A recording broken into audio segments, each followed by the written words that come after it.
Ayan yung shock natin, tropa. Kita nyo. Mapapansin mo kasi nasira na yung shock. Siyempre kapag may mga langis na dito. Ayan. Malangis na yan. Tumatagas na yung langis. Dito. Papunta rito. So kumakalat yan hanggang dito. So madungis na yan. Tapos ramdam na ramdam mo yan. Sobrang lambot. Sa sobrang lambot niya, kapag may nadaanan siyang lubak, and magraratel yung hulihang gulong mo. So napakadelikado. Ayan, tropa natin titira ng ating monoshock. So yan lang yung gamit niya, mga tropa. Tingnan nyo kung gaano kalupit to. Kasi nung napagtanong ako nung nakaraan, kailangan pa daw ng lifter, mga ganun-ganun, para matanggal daw yung monoshock. Tsaka hindi ro kaya ng isang tao. Yan na, tropa, tinitesting na. Tropa, ayos? Ayos, boss. Ayos. Good morning, tropa. So for today's video, mga tropa, may gagawin tayo sa motor natin na si Duke. Kasi yung shock natin o yung monoshock natin, tropa, bumigay na yung oil seal. So kapag ipapagawa natin ang monoshock ng KTM, maabot rin yun ng 4,000 pataas, depende dun sa gagawa, tsaka depende dun sa sira. Kung bibili naman tayo ng brand new, mga tropa, ang brand new ng shock ay nagkakahalaga ng 14,000 pesos. So wala tayong ganong halaga ngayon dahil medyo tight yung budget. So ginawa ko, naganap ako sa mga tropa natin. So luckily meron tayo isang tropa. So shoutout kay Andres Motoparts na binentahan tayo ng second hand na shock sa murang-murang halaga. So ngayon, ang gagawin na lang natin, papakabit natin since wala tayong gamit. Wala tayong jack. Hindi rin natin alam kung ano yung diskarte ng tamang paglagay ng shock. Kaya samahan nyo ako, maghanap tayo ng marunong magkabit ng monoshock ng KTM. Tara! Ayan yung shock natin, tropa. Kita nyo. Mapapansin mo kasi nasira na yung shock. Siyempre kapag may mga langis na dito. Ayan. Malangis na yan. Tumatagas na yung langis. Dito. Papunta rito. So kumakalat yan hanggang dito. So madungis na yan. Tapos ramdam na ramdam mo yan. Sobrang lambot. Sa sobrang lambot niya, kapag may nadaanan siyang lubak, and magraratel yung hulihang gulong mo. So napakadelikado. Kaya naghanap talaga tayo ng pamalit. Ayan. Kasi yan yung ginagamit natin pagpasok at saka pag uwi ng trabaho. So buti na lang, may tropa tayo na napakabait.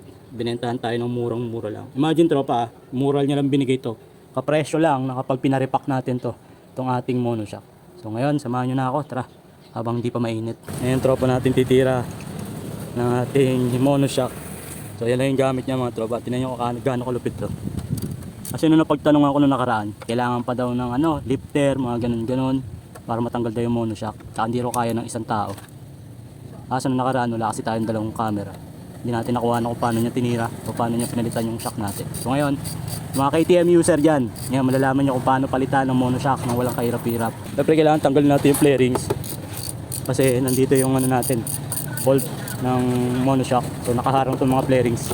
Ito ibabaw lang naman. So tatanggalin natin. So shoutout din sa Audi. So nagpalit tayo ng battery kasi wala tayong budget. Ito nabili ko sa halagang 900 pesos sa online. Tingnan natin kung gaano tatagal ito, mga tropa. Niluluwagan na yung ating Allen bolt. Unang niluwagan yung ilalim. Tapos dito sa left side niluwagan yung flarings kasi nandito yung ulo ng ating Allen bolt. So hindi na kailangan siguro tanggalin yung kabila. So ngayon naman yung kabilang side naman. So next time makakaya ko ako na magpalit. Hindi mo madamot sa kalaman tong tropa natin. So sa ibabaw na parte pala ng monoshock, mga tropa, wala palang nut yan. Threaded na pala mismo yung body ng KTM natin. Yun. Baklas na. Baklas na. Alright.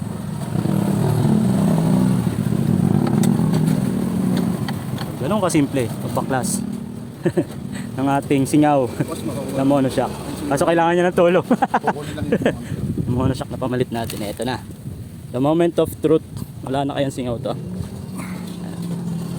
Alright.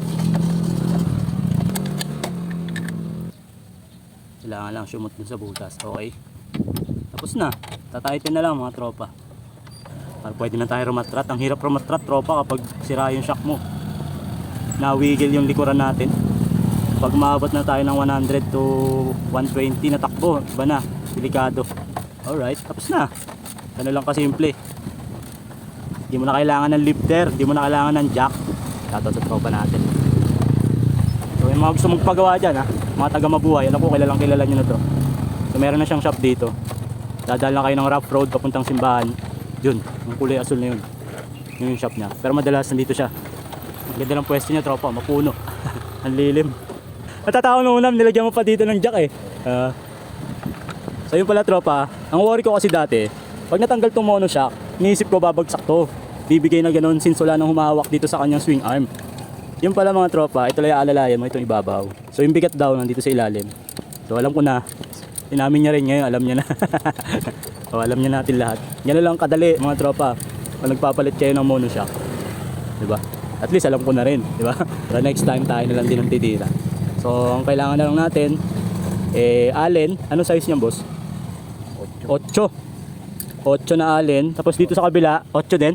Same lang, 8. 8 na allen. Para matanggalan natin yung monoshock ng ating Duke 390. So ngayon, finishing touches na. Fully tighten ng allen bolt ng ating monoshock sa ibaba at sa taas.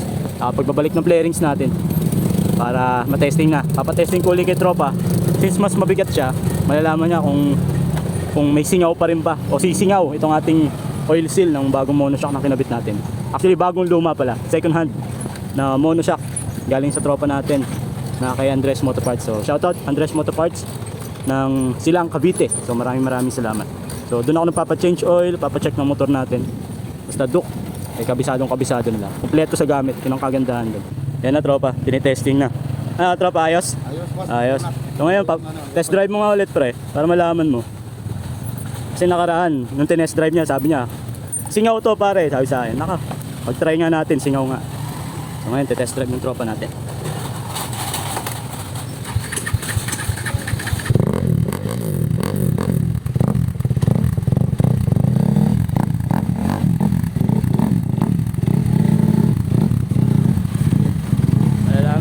Kung okay na ba yung shock na kinabit natin.